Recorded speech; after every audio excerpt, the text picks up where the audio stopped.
if I'm hosting. What's my witty line, GP? What's that? I guess I'll click on it with my pointer. Today on. Let's not use that. That was so bad. No, that's fantastic. We're totally using that. All right, cool. Thanks, GP. Yeah, no problem. That's what I'm here for.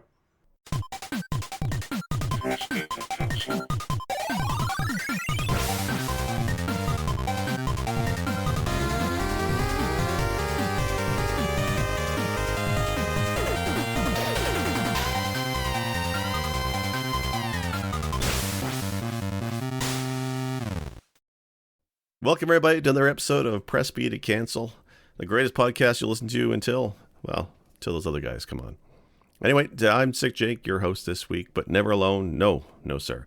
I'm joined by two wonderful people this week. First off, I'm joined by GP of the newly restarted Retro Therapy. How you doing, GP? I am relieved. I can't tell you how wonderful it is to know that the voices that you hear actually belong to real people. So I'm glad to be here. Outside of the ward. Anyway, I've said too much. When multiple recordings is the validation we need that we're not insane. I like it. Also here, but not insane, Sinistar, longtime supporter of Press B and all of our channels, and also started streaming again as well. Sinistar, thanks for coming back. I am happy to be here. And sanity's in question, but we'll go with it for now. Well, you do have kids. This is true. All right. Well, everybody, this week we're going to talk about something. I don't know if we discussed this genre of games before, and maybe it's a bit of a gap in our retro libraries. So this is kind of good. This is why we wanted Sinistar to come on, because when GP and I were kids playing Nintendo, wasting our brain cells, Sinistar was playing the real stuff on the PC. I think that's the case, right? Yes, in fact, I had to go to my neighbor's house to play the NES and whatnot. Right. So one of the great things that PC games is known for is the advent of the adventure games, or point and clicks. So I kind of wanted to discuss there. We all have a couple of picks that we want to talk about today about adventure games. But I got to talk about first about the genre itself and what actually is an adventure game. Because as a genre, that term gets tossed around a lot, right? Like, we're not talking Legend of Zelda adventures, right? We're talking more about... Is it Myst, would you guys say, is an adventure game? Yeah. Do the Sierra games count? Sierra, for sure. LucasArts had a whole swath. If you want to go back even further, there were, the text games. Everybody's probably heard of Zork. Yeah. So does that count as an adventure game, do you guys think? It's not a point and click. But, even the early point and clicks, like if we want to talk like King's Quest in the very early days, you essentially had a graphic interface, but you still were typing, take rock or, look tree, etc. Hump chair, as I used to do in King's Quest 3. Yeah. But, when you're a child and you're very bored. Yeah, you tested all out. You tested out all the swear words, Yeah. Well, the Sierra games are great, too, because I think it's the Space Quest series I guess I know the most of. I played the original 3 and 4, and it was the typing ones, but I think they all eventually got a re-release with updated graphics and mouse support. So kind of basically becoming a point and click later on. Yeah, in fact, I recently ran through them 1 through 3 on stream. When I say recently, I think it was, I don't know, it was mid-COVID, and that's a weird time. Well, yeah, just months just fly by. Yeah. Still not wearing pants. Exactly. GP, how about you? What kind of games do you think fall in that adventure game genre to you, or that you've played? To me, a lot of it is going to be action, reaction kind of thing. So as somebody who kind of grew up playing Dungeons and Dragons, things like that, where you communicate to what would be the dungeon master in this game, whether it's typing in with Zork or clicking on something from Maniac Mansion and then finding out what the repercussions of that are, as opposed to, obviously you hear the word adventure, you want to think like RPG, like you said, Zelda, or like Final Fantasy, or Dragon Quest, any of those. But no, I think I'm going to go ahead, do the action, and then wait and see what the outcome is, and then, react, or in my case, reset. All right. So yeah, the D&D model. The D&D model, okay. Yeah. I think for me it was always, I guess, the story, right? Combat may or may not be a factor, but there's usually some kind of light puzzles, and it's a story of the narrative that is the focus of the game. I think that to me is the adventure game. And I think for games like Myst, right, or Adventures on Monkey Island, or what it's called, Right. I guess it's point and click, but it's a story that drives the experience. Yeah, absolutely. Yeah, I wanted to kind of touch, you brought up, RPGs, role-playing games. That genre, when I was playing, early computer RPGs, it was a very niche genre, right? I mean, you knew when it was a role-playing game. Now with things like Skyrim, all of that, like, it's a lot of the lines have blurred. Right. Even, some of the shooters now, you have, leveling and abilities and stuff that get added. So, you see the tag role-playing game thrown around a lot, but you see action, but you don't see adventure so much thrown around. It seems to have kind of not bubbled into everything else. It's interesting you say about the RPG kind of mechanics getting blurred into various genres, because there's a game I never played before when it came out, but I got Game Pass again. There's that $1 deal for 3 months. And I always want to try Sea of Thieves. And they just got an update with Pirates of the Caribbean stuff in it. So I've never played it before, and I just played it this past week for about a dozen hours. And my first reaction to that was, I thought this was an RPG. I thought there was like loot and stuff, like stats and stuff. And there's loot, but there's no skills to upgrade in Sea of Thieves. There's nothing that unlocks really. It's all cosmetic. Right. And it's not the RPG I thought it was. It's really just an adventure game, right? The gameplay is just the mechanics, the sailing. That's the game. So it's kind of interesting that I assumed it was an RPG. Right. Without even playing the game. No, that brings up a great point, because I played Sea of Thieves when it was first released. And, thinking about it now that you've mentioned that, yeah, it probably would be closer tied to an adventure game than to an RPG. Yeah. Yeah. Like even the puzzles in that game, right? Where it's like finding gems and statues and stuff and moving columns around. Like it's very adventure-like, right? Right. All right. But that's far too modern. We're a retro podcast, mostly. Yeah. How about Sinistar? How about we start with your first pick then? What was an adventure game that you brought to the table? Yeah. So I brought two. I'm gonna probably start with Sam & Max Hit the Road. I'll save my second because it's my favorite adventure game for later. But Sam & Max Hit the Road. One of my absolute favorites. One of the things that I absolutely loved about point and click, whatever genre we're calling it, was the humor that they brought to a lot of it. And, right. And that kind of culminated, Sierra had some humorous, you brought up Space Quest, which obviously had a lot of humor, but they also had some very serious titles. Police Quest was a very serious title, etc. But Lucas, I love that one. Oh yeah. Other than if you, forget to walk around your car, right? I don't know if you remember that mechanic. Your car would blow up if you, drove off without walking around it. But, and I think I'm being a little extreme on that. But, no, so Sam & Max was a LucasArts, genre, title. GP already brought up Maniac Mansion, which was another LucasArts. And so for me, LucasArts, while they had a few serious titles, they really culminated kind of that humor. So the story behind, or I guess the history behind Sam & Max is a gentleman by the name of Steve Purcell, who actually created a comic strip. I think it was called On the Road or something like that. With the same characters? Yeah, it was Sam & Max. Oh. They were freelance police. One of them is a anthropomorphic dog, and the other one, as is kind of self-described, is a hyperkinetic rabbity thing.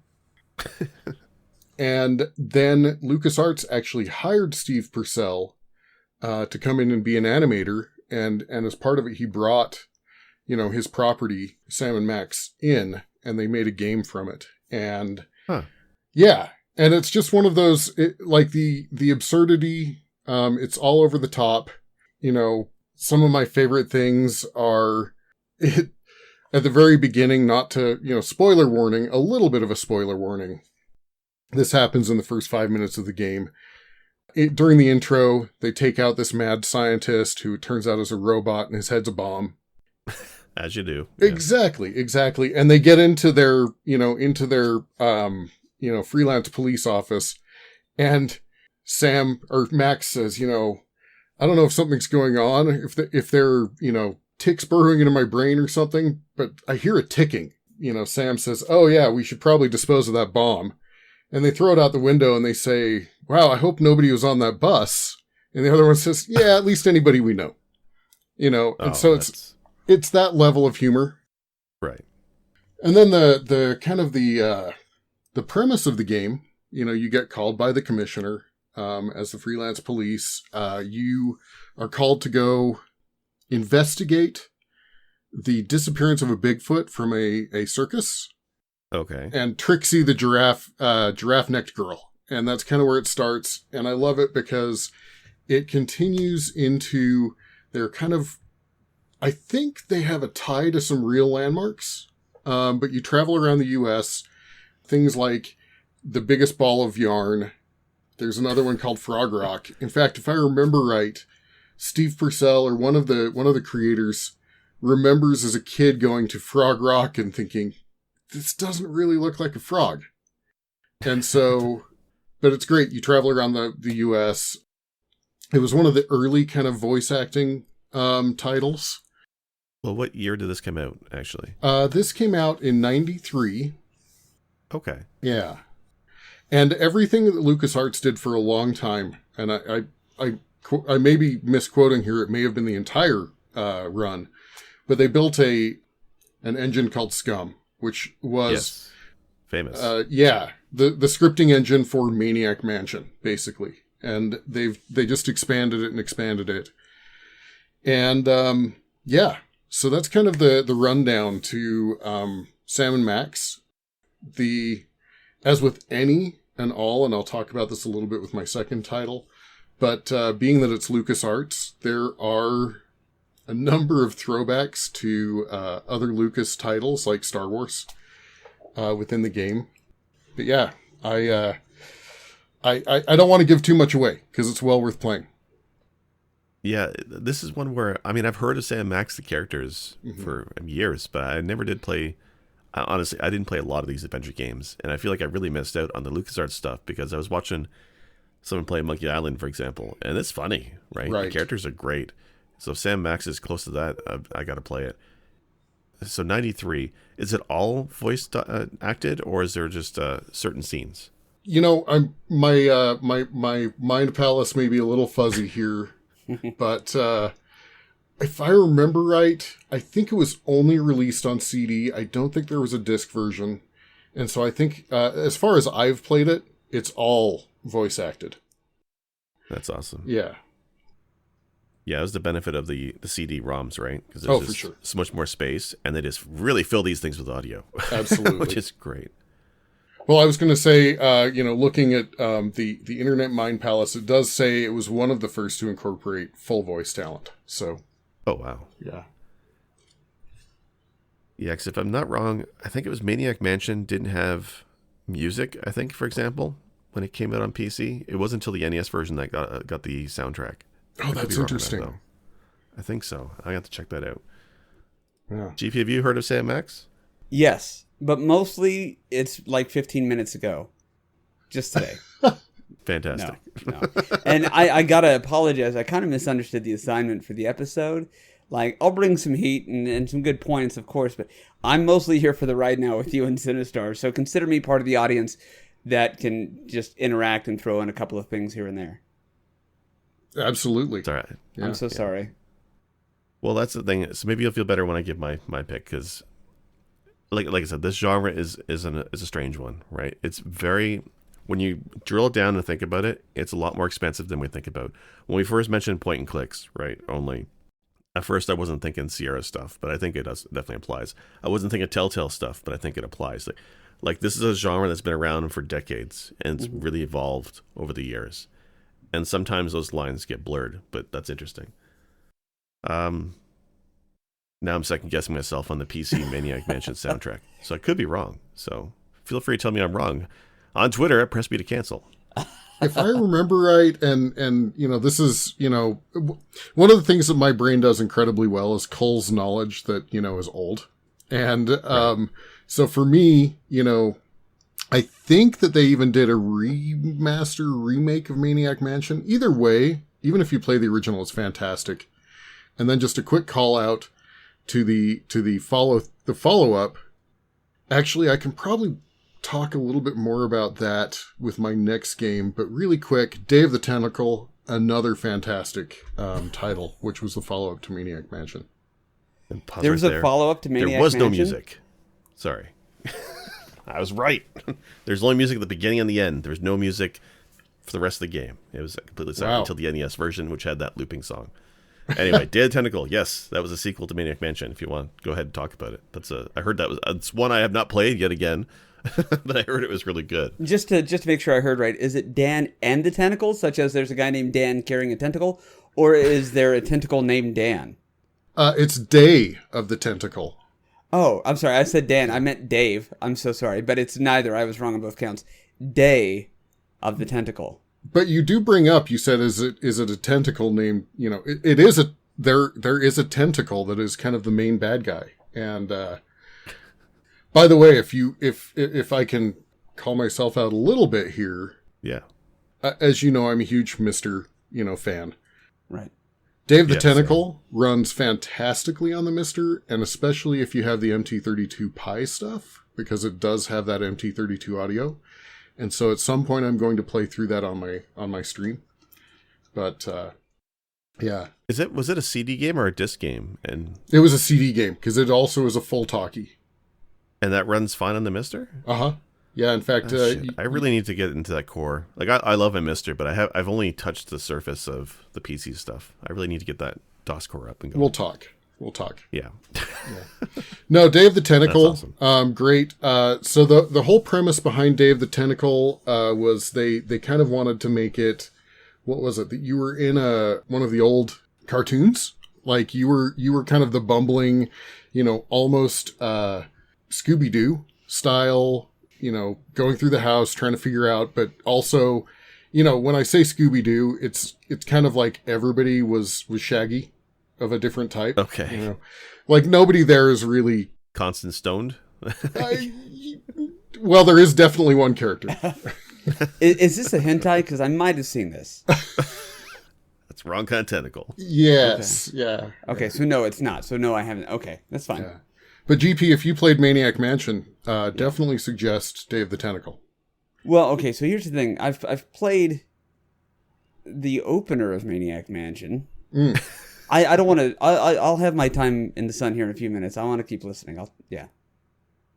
Well, I need to go replay Day of the Tentacle because I don't remember enough to kind of go into that one. But it is on my list, and as I mentioned, it runs well on the Mister, especially with the MT32 add-on. Interesting. Yeah, I'll have to check that out. For Sam Max, real quick to go back. Yeah. Is there puzzles in this one? Yes, there are. They're not the most difficult of puzzles. I mean, it's that adventure genre puzzle where it's, there's a couple puzzles where you have to combine a few items and then use them in the correct way. There are some, spatial puzzles where you need to move from one area to the other, stuff like that. But yeah, there are a few. Yeah, because that's what I was struggling with my picks was my one pick is there's not much in the way of puzzles that I thought there was. I just went and watched a playthrough of it today to refresh my memory because it's been ages since I played it, and there wasn't much in the way of puzzles. And I'm like, does this qualify as an adventure game? So I was second guessing myself. Yeah, I get to my pick after. I think that any of those, I think that we remember a lot more puzzles than there really are. Because I went back through, as I said, and played, Space Quest 1 through 3. And yes, while there are puzzles, they never really, looking at them now as an adult and, how many years later, I don't want to date myself, but I remember more puzzles from being a kid. Well, Space Quest 2 is the one I played. And I feel like a lot of that was not touching the wrong things. Right. It's not really puzzles, just environmentally. Like there's a screen with a big tentacle maze, right? maze, right? Yeah. Mm-hmm. And it was mostly just avoid touching it, similar to like don't climb certain trees, and there's like an underwater or a tunnel thing underground, I think, section. And it was more spatial, more mazes, not necessarily like puzzles. I love the game, but isn't that the one with the dripping acid that if you touch the acid, you die? I think so, yeah. Very frustrating. Absolutely. I think there's a clip of me when I played through it saying, yes, I made it. Anyway. Yeah. Yeah. All right. GB, how about your pick? How about you give us your game? Sure, I'll talk for a few minutes, and then I have some questions, if that's okay. No. First off, okay. First off, I started by kind of making the comparison to D&D, which is kind of always how I've imagined it. Like you're playing D&D with an AI, so to speak, or a Computron that can give you limited answers based on what you decide to type. But now as we're talking about it, maybe it's more of like, do you remember the Choose Your Own Adventure books growing up? I love those. Maybe it's more like that. I rebought those when they re-released them. Yeah, they were great, and I was all about those. I guess, in hindsight, I felt like I enjoyed those books. I would enjoy the point-and-click adventures, but every time I've tried the point-and-click adventures, I die immediately, and I feel like it's looking for me to do one specific thing, and I don't speak the same syntax as this machine. Kind of like, and forgive me if you've ever had a significant other where you can tell there's something that they want, but you don't know how to ask them what they want. So I've always felt like there's a communication gap between me and those games. So maybe now as a grown-up, I should go back and try the NES ones, or even Myst, because Myst was ported to a couple different things, starting with, they were on Super Nintendo, yes? Or was that only Myst? PC? I think it was only a PC. PC, Mac? I'm sure there's different versions of it, but I think it was only those platforms. But I'm so out of the reality of this genre that, like I said, I misunderstood the assignment. We were kind of all talking earlier this week, and I had said, like, yeah, sure, I'll take on Telltale games, which, I'm thinking Batman, because I love Batman, but I've never played these games. So I was watching YouTube videos, and I get the correlation here about how they've but they've cobbled together cinematics, storytelling, which is huge in anything, DC, or I guess mostly just comic book related, especially with lore that's so beloved. But then the mechanics of when you're not brawling, it becomes much more of the point and click, whereas you're trying to figure out exactly what the game wants, although you're not always sure what questions to ask. And in that way, I get the correlation. So now I understand the backstory and all that, the development and the new engines that were made for some of the Batman games that Telltale was pumping out, or still might be pumping out. And the story is great. But they started really kind of doing this, and this is the one, not even modern, but GameCube game that I feel is still a point and click. And it was the Batman Begins video game.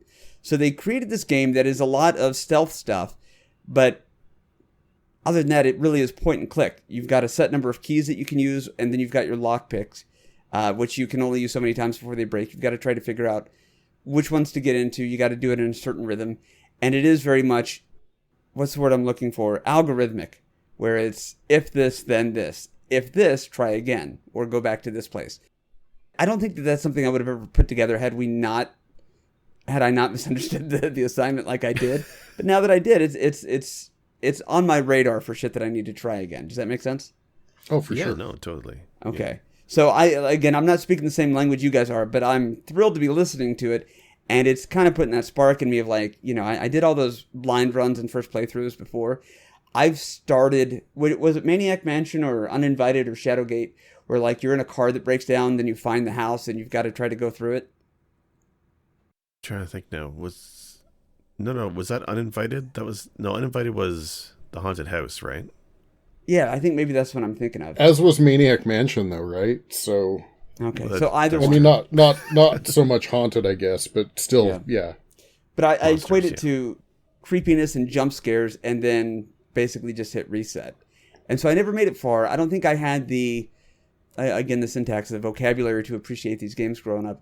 But maybe that's something I need to do, especially now that I'm streaming again, is to give some of these a better shot.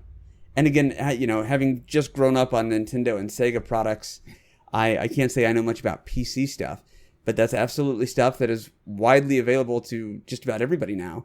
And maybe that's something I need to go into, because maybe I'll love it, you know? Well, the one thing that's great is that GOG is all about the classic PC games and repackaging them so they're playable on modern computers. So GOG is just a trove of point and clicks and adventure games. Absolutely. And you brought up Telltale, right? And I haven't played the Batman series on Telltale, but I have done a few of the other series on Telltale, like the Back to the Future series, which is fantastic. And then there's one that I can't speak highly enough of, which is The Wolf Among Us, which is actually based on a comic series as well. You know, I guess I really like, you know, games based on comic series, but Wolf Among Us, now it's gritty, it's dark, it's very much, I mean, I want to say it would probably get a mature tag from being gritty and dark. Cool. Okay. But it's based on the comic series Fable, or Fables, which is kind of a retelling of, you know, the old, you know, fairy tale fables. And so The Wolf Among Us is about, you know, kind of the wolf man. Anyway. But it's like a modern take, right? Like he wears a suit and stuff from what I saw. Yes, absolutely.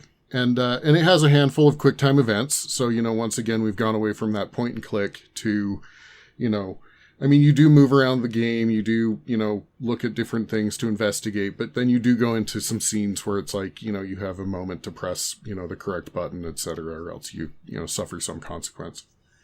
Right.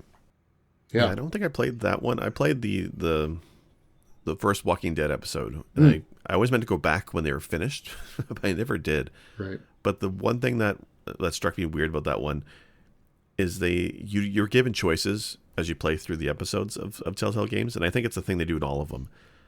But I didn't realize that a lot of the time the choice you pick doesn't necessarily affect the end of the game. It's kind of like a false choice. Is that something that's in Wolf Among Us too?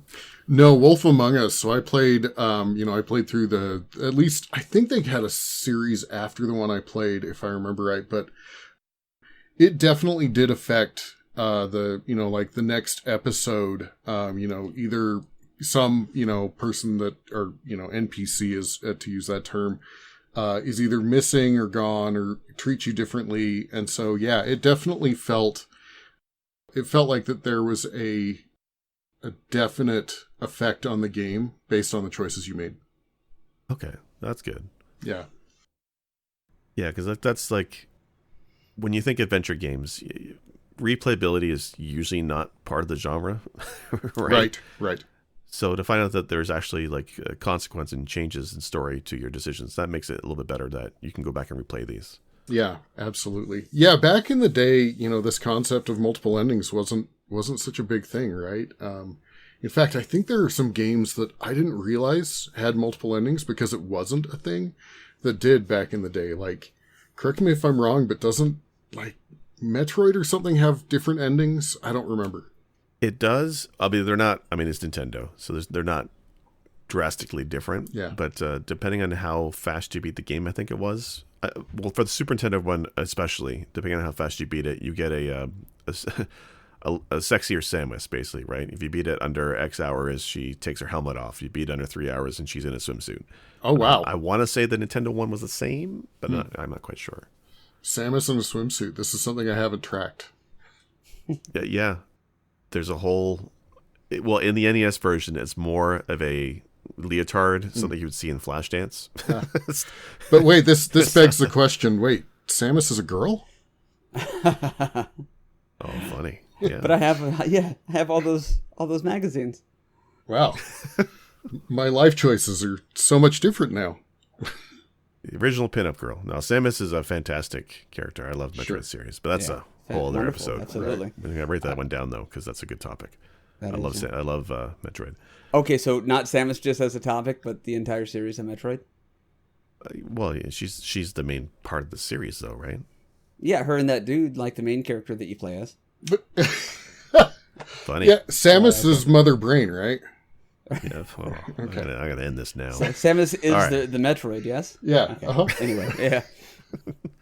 Her last name is Kraid, okay? It's Kraid. Samus Kraid. So, quick question real quick. With the classic NES ones, because I went ahead and tried to look up if there were Game Genie codes for these things. How would you do that? Are there multiple ways to skin the cat, so to speak? or is it just it's looking for you to do one specific thing?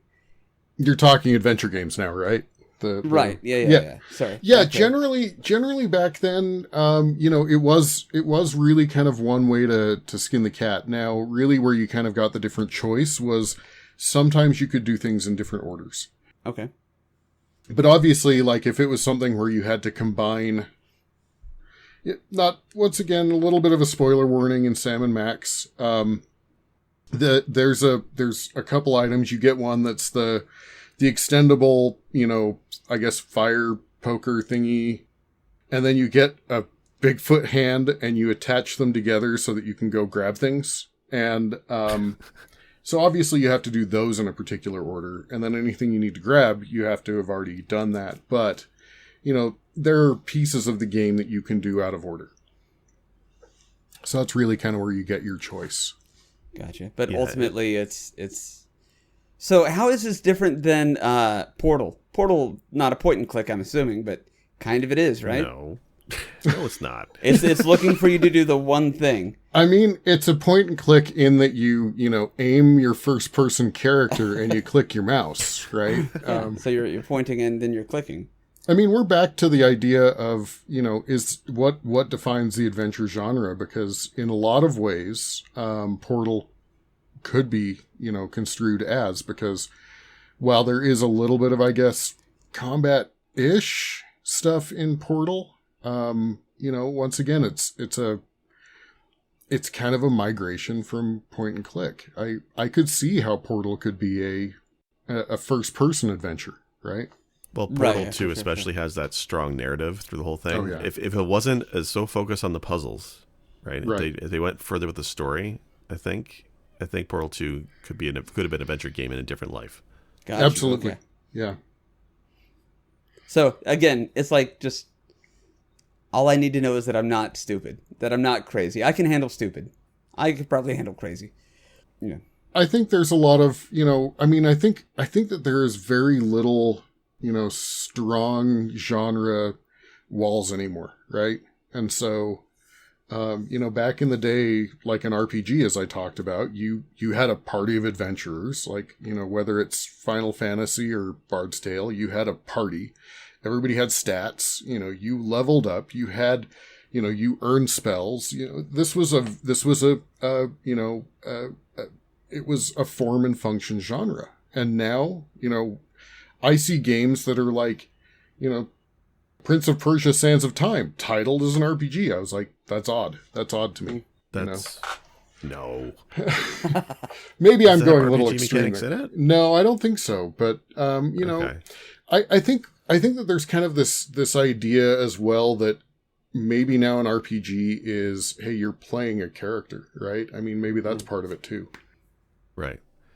All right. Well, this kind of ties into my pick then, and I'll give mine. So I was not sure about mine because of the genre and stuff that's in it that's not necessarily a classic adventure game. So it's the Quest of Glory series, right? Which started with one of those your actions type of games and slowly morphed over the different entries, right? To I guess fundamentally be kind of an RPG, but it's Quest for Glory 5, which. So I like this game quite a bit. I've only played a little bit of the first game originally, and then I played the fifth one. And I completely stumbled across it by accident. I was at a Walmart, buying socks, as you do, and I skimmed by the PC section of the store because they used to sell PC software for cheap. And I saw a game there. And this is when I was really early in my computing, I guess, hobby. Like I came late to computers. And I saw this game on sale, and it was super cheap, and it was Quest for Glory 5. So I picked it up, and it was a CD game. And I started playing it, and it's a fun adventure, and it's much like Sam Max. There's a lot of dialogue in this game. There's a whole island or a town of characters, and they're all quite unique. It's not just humans. It's kind of like a Mediterranean-themed fantasy world.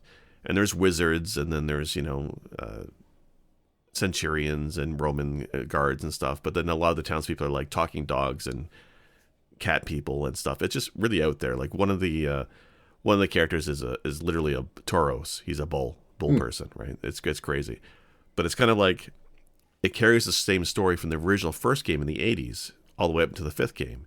In fact, you can actually, I didn't realize this, but as you played the series Quest for Glory over the last, 15 years, you can actually export your character and import it into the subsequent games, even though they're radically different. Like the first game was total on, like Space Quest 1, type and walk around with the keyboard only, to the fifth game, which was point and click, and, kind of had strong RPG elements to it in a way. But it was neat because there were character classes and skills. There's a health bar. There's inventory. And that's where I wasn't sure if I can consider this one an adventure game. So I was watching through a playthrough of again. There is quite a bit of combat in the game. The whole gist of the story is that you're a hero who's come to this island of Marit, and the king has been assassinated, and the council are holding a rights of rulership, and calling in heroes to come in and see who's worthy to become king of this island. And you're trying to unravel the story of who killed the king, who's the assassin, and then trying to do these rites, these trials, to become the ruler of the island. And it's you get to put in skills and whatnot, but forget the combat because it sucks. Like flat out. Like when I look at this game, but ultimately I decided that it's not an RPG because to me, an RPG, the combat should be good. Right. Like it should be the fun part. Right. And in Quest of Glory, the combat is very clicky and not in that fun Diablo way. It's more clicky and like you're just jamming that button so you don't run out of health before the bad guys do. Right. So forget all about the combat. The main part is the dialogue, the wealth of dialogue, the people you talk to, the characters. There's humor there. Like there's a lot of humor. When you mentioned Sam Max and Maniac Mansion, Monkey Island, they're all known, I think, for their funny bits. And Quest of Glory is no different. There's a lady at the inn, for example, Gnome Anne. She's the innkeeper. She's a gnome. Wall to wall puns, right? From having a seat and have these gnome cooked meals, right? All the comforts of gnome. Obviously, it's that kind of crap stuff. Or it's just like she tells a story of like, well, here's your meal. It's garlic, smashed potatoes, and pistachio cream. And then she goes into a story about how the cooks in the back were juggling the garlic, fell into your mashed potatoes and smashed them. The other cook was making pistachio ice cream, and it kind of all got mixed together. Like she tells these funny stories about the food she serves you. And all the characters are kind of like that. They all have their gimmicks, and there's humorous lines throughout the entire thing. And it's a really fun story. Like it's great. But it's more open than I expect from a point and click or an adventure game, right? Sure. Like you'd mentioned Sinistar for, what's the game we just said? You can do certain things in different orders with Sam Max. This game is similar. Sorry. Before you start the trials, you need to basically collect 1,000 coins, 1,000 drachma. So you can kind of do that in different ways. You can steal it as a thief. You can go and compete in the gambling games. You can do some minor, fetch quests. There's all kinds of different ways of approaching this thing. You can go to arena battles and do the gladiatorial combat if you want. You can bet on the battles. But all the way between that is these sequences where you're talking to a whole bunch of characters. There's minor puzzles, right? Things like there's essentially a ski lift. So you have to like fix a lever, hop on the ski lift. You picked up rocks through your travels, throw the rock at the lever to activate it to take you to another island. Like that kind of puzzle. Nothing taxing, but there's definitely puzzles there, and just a rich story, and it's really quite good. So Quest for Glory 5 is the one I like. And have you guys probably haven't played it. I don't know, Sinistar, if you might have played this one or not. I played the first three, and honestly, you mentioned that the combat is not good, and that's kind of the thing that stood out as kind of why I stopped playing them. Okay. Now that said, I think it also came from, these were released by Sierra. Sierra was a point and click adventure game company. Right. And here we now have this janky RPG element thrown on top, and the combat was bad. And so, but I do remember, the first one or two, I don't remember the story well enough, but I do remember I did like the story, so. But yeah, I think I kind of gave up on them just primarily for the combat.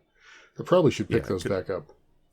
It's because the engine, I guess, they used for those games early on was never meant for combat, right? Right. So I know the fifth one was a brand new engine. Apparently, they canceled the series after the fourth game, and then this is early internet days, so fans managed to get enough support, I guess. Nice. And Sierra felt compelled to make another one.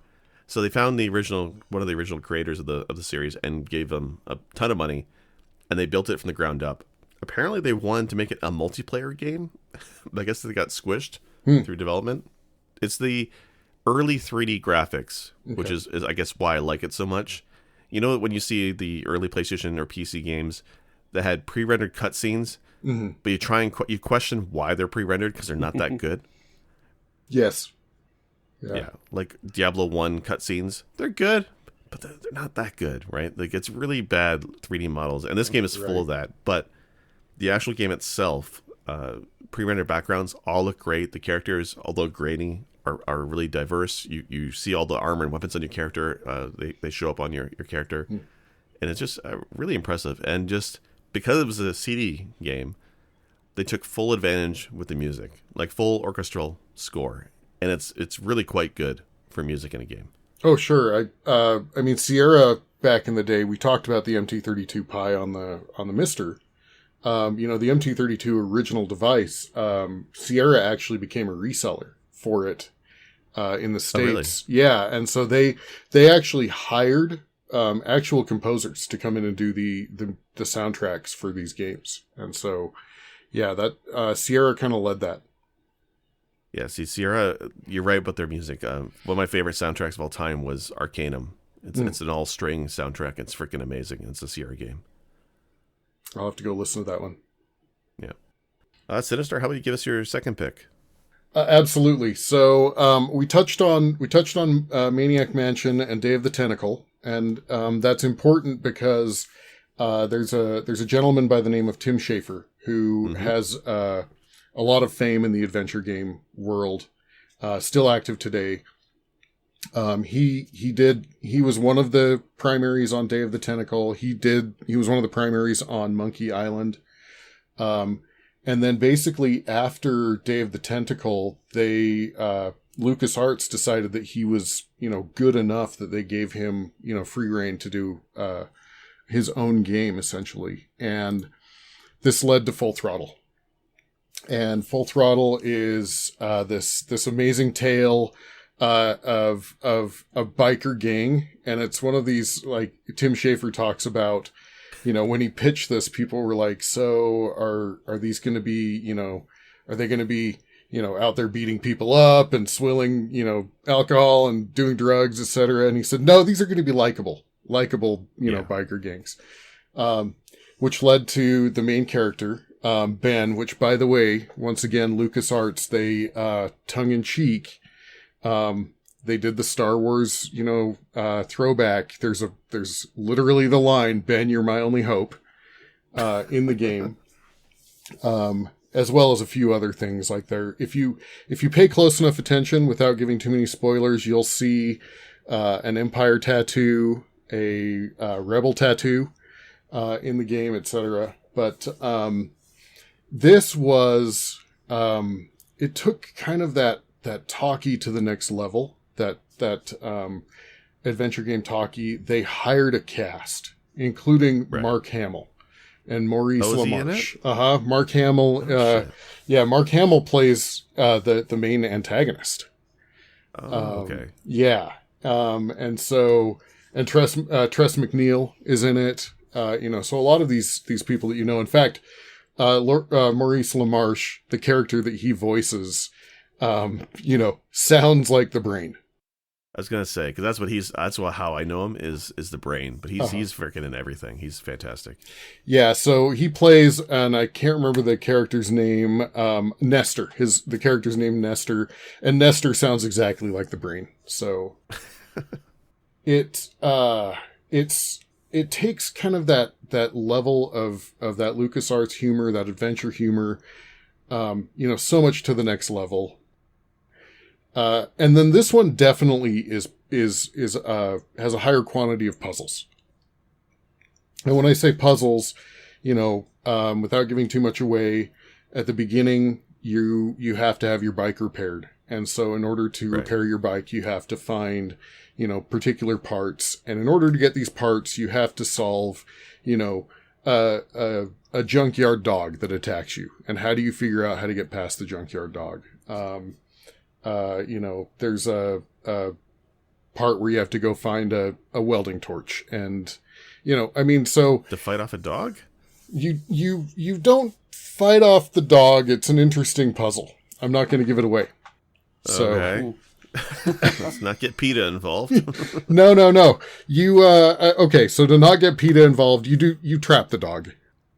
Okay. Temporarily you trap the dog. So to make sure that you can get into the junkyard and get what you need. But, one of the things I loved about this is, we talked about the early days where it was, typing, you would, look chair, get rock, etc. Sam and Max moved to a choice system kind of at the bottom of the screen. Yes, you'd click around the screen to move, but then you'd have choices at the bottom of the screen. Okay. Full Throttle took it, and they gave you this interface that is, it's just entertaining. You click on something, it brings up, I don't know what to call it. It brings up a little, thing on your screen, and you either move left to use your fist, you move right to use your foot, you move up into the skull to use your mouth, or you move up into the skull's eyes to look at the thing. And like a radial menu? Yeah, essentially. But, done with like these graphics that are very entertaining. And it leads to some great dialogue because, at one point you're trying to find some gas, you find a gas tank, and you think you're supposed to siphon the gas in a particular way. You click on it, you select the mouth, and Ben, the main character, responds, "I'm not putting my lips on that." So there's, the comedy's great. There's early in the game, there's a part where this bartender's being difficult, and your character, being this hard ass, biker, says, it'd look better on your nose. And the guy says, "What?" And you grab the guy's nose ring and slam him down on the bar, and you say, the bar, right? So, is this animated? This is animated. It is. Right? It is. I've and seen so some of this. Yeah, and in fact, if you watch kind of the making of, they were really pushing the extremes of what the computer hardware could do in the day. And so a lot of the animation scenes, you'll notice they only animate portions of the scene. This is before like full motion video, etc. Right. And so they, to push that, they did a lot of inference too. Like you walk into a room and it shows like you look around the corner and then the other person look around the corner, but they don't show the room, right? So you get that concept of, hey, we're looking at each other, but, that way they could make sure that the animation, kept up with what the hardware could do. Yeah, from what I've seen of it, it does seem like it really pushes the envelope of of using sprites, but making it look as animated as possible, right? Absolutely. Like a car chase scene, and the guy has his head out the car, and like you can tell it's the static car, but the background I think is scrolling, and the guy's mouth is moving pretty animatedly. It's done amazingly well. Like it is like a cartoon, just absolutely like a budget one. But it's I didn't realize Hamill was in it and LaMarche was in it. Yeah. In fact, Hamill and LaMarche are on the same team, as it were, in that game. So they're both part of the antagonist crew. Okay. But, no, it's a great game. And then, kind of one of those, they had their way. They could do, kind of push the extremes. If you make it to the end credits, it's well worth watching. There's a haiku section in the credits where it's biker haiku, Okay. yeah. And then a, kind of a tie to, we talked about Tim Schafer, kind of a tie here. He actually wanted to have a scene where the main character, got some mushrooms or something and had a psychedelic experience and you had to play through it. Well, they dropped that for budget reasons. And Tim Schafer kept rolling that around in his head over and over and over again. And that eventually became the game Psychonauts. So see, that's when you said Tim Schafer, that's how I know him as Psychonauts. Although again, my secret shame, I have not played it, but I've seen a lot of footage from the game. GP, have you heard of any of Tim Schafer's stuff? I probably have, but honestly, I don't know. I feel so bad for being so out of the loop on this one. Well, it's fine. Like I haven't played Full Throttle either. I've only just seen people stream it on Twitch. Right. So I mean, I likely have, just not knowing it was Tim Schafer. You know Yeah. what I mean? So he now is. You've probably seen Double Fine Productions. That's his company. Psychonauts 2 is coming out. He also did Costume Quest. And then, of course, as we mentioned, Monkey Island, Day of the Tentacle. One that we didn't mention, Grim Fandango, which he did after Full Throttle. In fact, they asked him if he wanted to do Full Throttle 2, but he had this idea that he wanted to do a story about the transition through, kind of the when you die to the point that you make it to wherever your end goal is. And that became kind of the Day of the Dead, the Grim Fandango story. Another fantastic game. Plenty of humor. I know it sounds like it would be serious, but plenty of humor. Like one of the humor pieces is the bureaucracy that is, the system, right? And so you as this main character have to figure out how to make it through the bureaucracy to get where you need to go.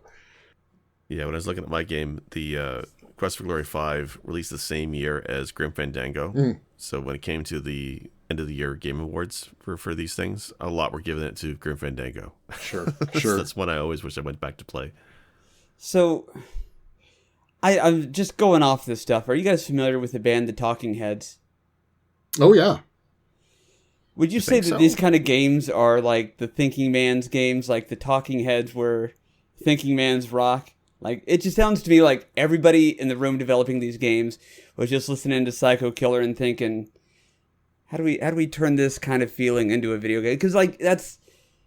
that's just kind of my takeaway from this, coming in relatively fresh as somebody who's only played 20 minutes of these games ever. Sure. And I mean, I love the Talking Heads, but I just, it's a different kind of thinking, and it sounds like it's a different way of approaching games. You talk about Grim Fandango, which, over the past week, that's a title I saw repeatedly come up, but I never clicked on it because it wasn't part of what I misunderstood the assignment to be. But it seems so heady, you know what I mean? So cerebral, but still fun. And I don't know, I'm intrigued. So does that track the Talking Heads thing? To throw a wrench in your gears here, I mean, we haven't brought up a series that's very, very important in the adventure game genre that is probably going to throw a wrench in your thought here, which is Leisure Suit Larry. Oh, okay. Because, that's about a guy that his whole goal is to get laid. Yeah. Like that's the whole goal. So that one was written by teenagers, obviously. Obviously. Right. But the thing with Leisure Suit Larry there is you get juvenile, yeah, but there's a lot of thought into the plot of these games, right? Oh, sure. In the same decade when people are making like Mario, which I love Mario, but that's a game that's all about the mechanics, whereas the adventure games like Larry and Space Quest and Grim Fandango was all about the story, right? So when you're looking at music, you have your pop songs with the same one line over and over again, and then you have some songs where they actually tell a story, and the lyrics are vastly different than the entire 4-minute track, right? Right. Sure. It's the well, Leisure Suit Larry. Forgive me that I'm so simile and metaphor centric the past month. Leisure Suit Larry is to adventure games as Earthworm Jim is to platformers. That's a fair assessment. All right, cool. Yeah. Yeah, I think so. Yeah. Okay. Not that any of that matters. I'm just digesting. You've distilled it down. So you've got to have your Earthworm Jims, right? Mm-hmm. You've got to have those. But really, yeah, I think you're right. I think, if it were, comparison to the 80s rock bands, yeah, you'd probably see, Talking Heads or Violent Femmes or something being the, the adventure genre, group. Maybe that's why I liked them so much. I love Talking Heads. I love Violent Femmes, right? Right. Well, and it's one of those things where on the glossy surface it's accessible, but there's all these layers, and once you start to think of how it was really composed and put together, it's like kind of staggering.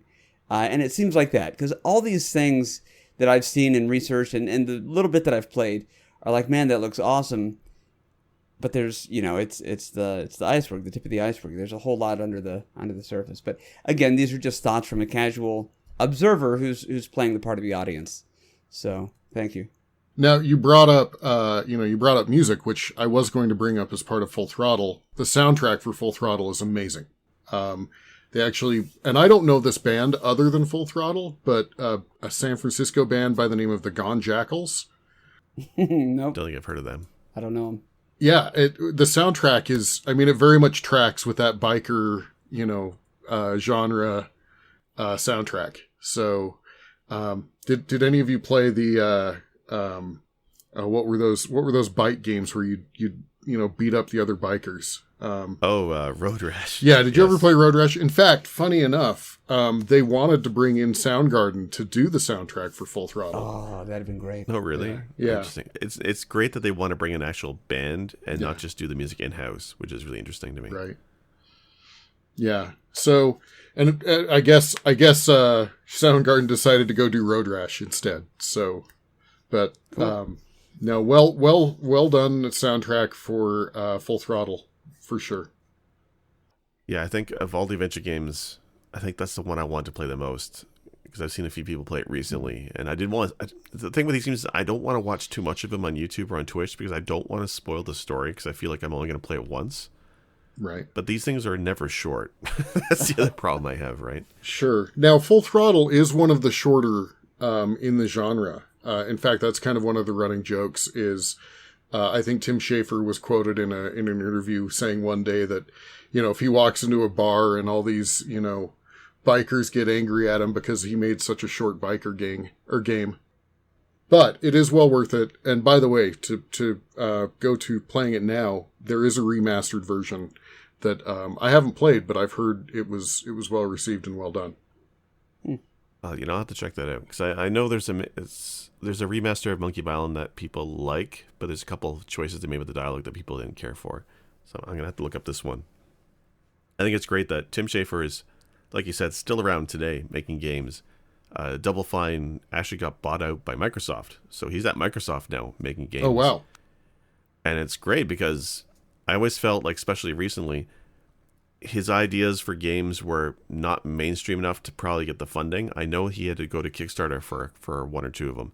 So now he's at Microsoft, and they're like, "Here's your money, go make them, right? Very Do whatever nice. you want." Like he's like Kojima, and the idea of like he's just one of those creative people in games. You just give him the budget, and let him do what he wants to do, and let him make something that's great. Yeah, he's one of those names in the in the gaming world that anytime I kind of really hear his name, I think it's going to be something good. Another name that comes up for me there, not to go too far off here, but Ken Levine, I don't know how you pronounce it. Levine, from BioShock. Right? Yeah. System Shock, etc. Yeah. Another one of those. Like, every once in a while you see these guys that just make amazing games. Yeah. I know it's neat how there's just there's personality behind these games. I think King's Quest was it Roberta? And I can't remember her husband's name. But Ken. Roberta and Ken Williams. Ken. Yeah. Yeah. So they were like one of the stars of Sierra back in the day. Mm-hmm. So husband and wife team making a bunch of these games. And we're running out of time, so I don't want to spend too much on it. But the other game I had was Manhunter series, Manhunter 2. Oh, yeah. Not the PS1 Gore Fest, but it's a Sierra game, and it was made by a family, husband, wife, and a son team did both of these games. And it's unlike the other adventure games. There's not a focus on the humor, although it certainly has funny parts to it. But it's a post-apocalyptic world where alien orbs, giant eyeballs, have taken over, and they've enslaved the human race. And some humans, called manhunters, wear brown bathrobes, and they have to round up all the humans for the orbs. But it's like, it's an adventure game. There's the puzzles of finding items, like going back to the dog situation. That's why I thought it's funny. You pick up a muzzle from a pawn shop. Later on in the game, when you enter somebody's apartment, a dog leaps out of the fireplace, and you have to muzzle it. So it's a little bit of the quick time to it, but it's mostly having the right item at the right time. But I like that one so much because of there's not much talking, that the protagonist doesn't speak, but the characters and the backgrounds are so great, even for a game that came out in, I think it was 89, so it's an old one. But with the limited color palette and resolutions, they did such an amazing job just showing this destroyed San Francisco, like it is utterly apocalyptic San Francisco. I think it's fantastic. Nice. But I mean, it has some action bits to it. Like there's a section where you're in a sewer and there's rats and bats coming down a hallway, and you have to either punch or kick the rats and bats. Gross, but that's kind of the game. Or like there's one where there's a fountain and you have to spin on the fountain to get out of it. So there's little tiny actiony bits, but with really cool set pieces and designs, backgrounds, and it's really great. So like, it's just fantastic. But also again, made a family affair, right? Like these guys, they only ever did Manhunter 1 and 2. It kind of ended on a cliffhanger. They never got a third one, unfortunately. But when I look at like Ken Roberta Williams went to Kickstarter, I think recently, or they got funding to make a new game that's coming out, I think this or next year. I always hope that these guys, the Murray family, would get the funding to make another Manhunter. Yeah. I know that Kickstarter has, made a lot of, like you brought up Quest for Glory. I actually backed the developers of Quest for Glory. I backed their Kickstarter a few years ago. They had one? Yeah, it's called, I think, Hero U, like Hero University. Oh, I've heard of the game. I didn't realize that was them. Yeah, I think that's what it is. Hang on, let me before I put my foot in my mouth here. Okay, we do that a lot here at Press B. Yeah, okay, fair enough. Yeah, Laurie and Ann Cole and Corey Cole. Okay. The creators of Quest for Glory. So yeah, Hero U. So I backed that one. That's awesome. I wonder how that one turned out. I own it. I have to, my backlog of games just keeps getting longer and longer, Trust me, we know. It's that stupid adult thing, Yeah. Well, that's the thing. Like it's what week, every week there's a Steam sale. And it's like, what game am I going to buy that I'm not going to play 20 years from now? I'm terrible with that too. Or even worse, humble bundles, right? Yeah. I actually went through recently and claimed a bunch of my codes just to get them in my Steam library. Very nice. Very nice. All right. I guess we're going to wrap up. Anything else you guys want to mention?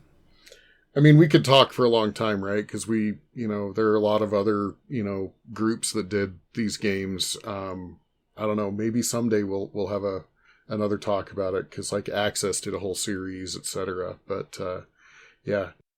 Yeah, I would very much like to do a follow-up in a couple of months after I've had some time, because some of the Batman games, the newer Batman games, are on my list of games I want to play because I haven't played them. Right. But also, now I do have the desire to try out, not just Maniac Mansion and the NES ones that I have here in the office, but some of the ones that I've just never even heard of today. So I say this from time to time. I always mean it, but my interest is piqued. And this is probably a genre unlike any other in my books, because it's one that I am so far removed from. So I think a follow-up would be in order, so I can properly contribute. But yeah, this is great. And we always love having you on, Sinistar. I appreciate that. While you're checking out Telltale Games, play Wolf Among Us. I think you would like that one, yes. GP. Okay. It's brutal. Yeah. It's gritty. Oh yeah, you had me at GP. You know my name, so whatever you want. Absolutely. Fair enough. Yeah, Wolf Among Us I heard was really fantastic. The one I wanted to try was Grim Fandango. That's the one that's like high on my list of games to go through. But also remastered. Also remastered and released. Is it really? Yeah. A lot of these been remastered now then. That's crazy. I think Tim Schafer kind of went back and looked at his games in particular. And once the rights were able to transfer back to him, I think he as part of Double Fine did it. Right. Interesting. Actually, before we go, because all this talk about like doing things in like certain puzzles and environments and stuff, Resident Evil, would that count as an adventure game? Look, I tried to make the point that Portal is a point-and-click adventure, so yeah, that's fine. And if that's the discussion, we got a whole other hour to discuss, because I love Resident Evil. It's a great series. Okay. I've only ever played the first one, honestly. The original PS1, PlayStation, Resident Evil. And I just, in my mind, every time I think about Resident Evil, I picture that rat thing coming out of the ceiling at you. Love it. Yeah, I think if you took out some of the zombies, I think it might qualify. Yeah, actually. Sure. Anyway, all right, all right. Sinistar, how about you tell folks where they can find you and what you've been doing? I'm on Twitch, Sinistar77. I like to hang out and participate in a lot of Twitch streams as well. Hang out with GP. Sick Jake, when you're streaming, I try to hang out. Yeah, and you can find me on Twitter as well, Sinistar77 also. Great, awesome. And GP, how about you? Well, I just returned to streaming on Twitch at twitch.tv/theretrotherapy. Otherwise, all the major social media platforms, Instagram, Twitter, all that, YouTube, you can find me. Just search The Retro Therapy. I haven't had the ability to make this joke. Is there an underscore at the end of that? Oh, no. No, that's a retro joke. Yes, that is a 19-year-old joke now. Exactly. And I'm Sick Jake. You can find me on Twitch and Twitter. Actually, my wife and kids are going away for a week and a half, so guess what I'll be doing for a solid week? I'll be streaming. Oh, yes, streaming. Well, and Orange YouTube. Yeah, of course. Okay, yeah. But I'm going to be streaming. I've been doing mostly BizHawk Shuffler. I get a real kick out of getting stuff from the chat and just having the shuffler throw them at me 15, 30 seconds at a time. So Nice. Love it. by the time this episode's air, you'll see that in VODs probably. Fantastic. All right. Sinistar, thanks very much for coming on. You've always been one of the greatest supporters of the podcast, and I know GP and Wolf and me as well, so we definitely greatly appreciate it. It was great to have you on today to talk about some adventure games. So Thanks awesome. for having me. I appreciate being here. All right. All right, everybody. That's been another week of Press B to Cancel. See you next week. Also, go ahead and point and click on that subscribe button. See what I did there? Well done. Special thanks to Arthur the Ancient on SoundCloud for our podcast theme. Listen to more episodes on our website, pressbtocancel.com. As well, feel free to like or subscribe at Apple and Google Podcasts, Pocket Casts, or anywhere else you like to listen to your favorite shows. Thank you to our supporters on patreon.com/pressbtocancel. Your money helps keep this ball rolling. And as always, thank you to all our listeners. This has been Press B to cancel.